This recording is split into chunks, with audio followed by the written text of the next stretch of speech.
श्रीमन्नारायण नारायण हरि हरि ओम। श्रीमन्नारायण नारायण हरि हरि ओम। तब भगवान शंकर मौन हो गए। आज भी ये बात लागू पड़ती है कि आज की भी तमाम सतियाँ जब उपद्रव करती हैं तो पति को मौन हो जाना चाहिए, अन्यथा भयंकर परिणाम आ सकता है। जब भगवान शंकर समझाने पर नहीं मानी तो मनुष्यों की क्या बिसात, भगवान की लीला है। तो भगवान शंकर तभी संकल्प कर लिए थे, यही तन सती भेंट अपनाही, शिव संकल्प कीन मन माही। अपने मन में ही प्रण कर लिया था कि जो हमारे माता का रूप, क्योंकि भगवान श्री रामचंद्र जी को अपना इष्ट देव मानते हैं, तो भला बताओ माता सीता का जब रूप धारण कर लिया तो उनको अपनी पत्नी कैसे स्वीकार करते। तो वही कथा कि शंकर भगवान जानते थे अगर इसको अब यहाँ रोकूंगा तो यहाँ आत्महत्या कर लेगी, यही वहाँ होना है।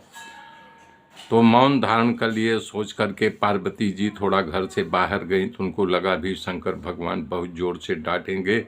फिर अंदर आ गई और तिरछी निगाह से शंकर भगवान को देखने लगी। ऐसा लगता था मानो अभी जला के भस्म कर देगी, लेकिन शंकर भगवान कुछ नहीं बोले। फिर बाहर गईं, बोले हो सकता है पिताजी कोई विमान भेज दिए हो, लेकिन कुछ नहीं। फिर अंदर आई, बाहर भीतर उग्र रूप धारण कर लिया और घर से निकल करके भागने लगी।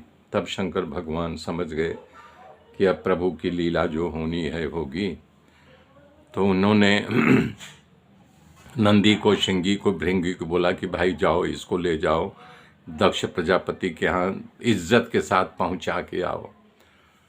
तब यहाँ भागवत में लिखा है कि सती जो है मैना पाला था वो दे दिया, शंख बजाती थी वो दे दिया, दुंदुभी बजाती थी वो दे दिया, जो कुछ था उनका नहीं श्रृंगार का सामान दे दिया, आईना भेज दिया, और एक गेंदा खेलती थी एक गेंदा भी दे दिया, लास्ट में एक कमल का फूल दिया कि भाई हम तुमसे लगाव है इसलिए फूल भेज रहा हूँ। तो नंदी अपने पीठ बैठा करके शंकर भगवान की जय, शंकर भगवान की जय करते। उनका नहीं श्रृंगार का सामान दे दिया, आईना भेज दिया, और एक गेंदा खेलती थी एक गेंदा भी दे दिया, लास्ट में एक कमल का फूल दिया कि भाई हम तुमसे लगाव है इसलिए फूल भेज रहा हूँ।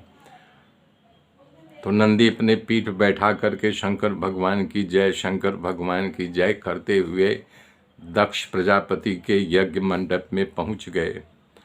जब सती उतर गई नंदी के पीठ से तो सबसे पहले देखा माता और बहनें थी। माता दौड़ के आकर के गले लग के रोने लगी, बहनें भी रोई, क्योंकि माता का सबसे ज़्यादा प्रेम होता।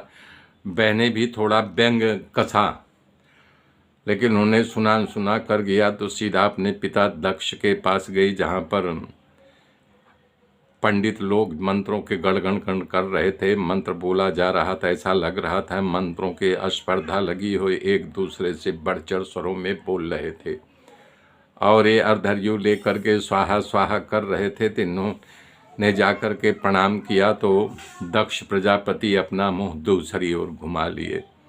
तो सती को लगा मुझे पिताजी की निगाह हमारे ऊपर बराबर पड़ी नहीं, इसलिए दूसरी तरफ जाकर के बोले पिताजी मैं आपकी पुत्री सती।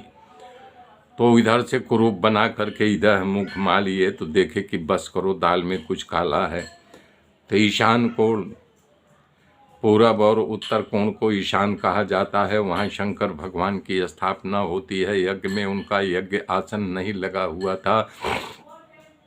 तब सती समझ गई कि हमारे पतिदेव हमारे भोले बाबा सही कह रहे थे, जहाँ मान नहीं, आदर नहीं, नयनों में नहीं, ने वहाँ पर कभी नहीं जाना चाहिए। आज वही उनके सामने आके गिरा।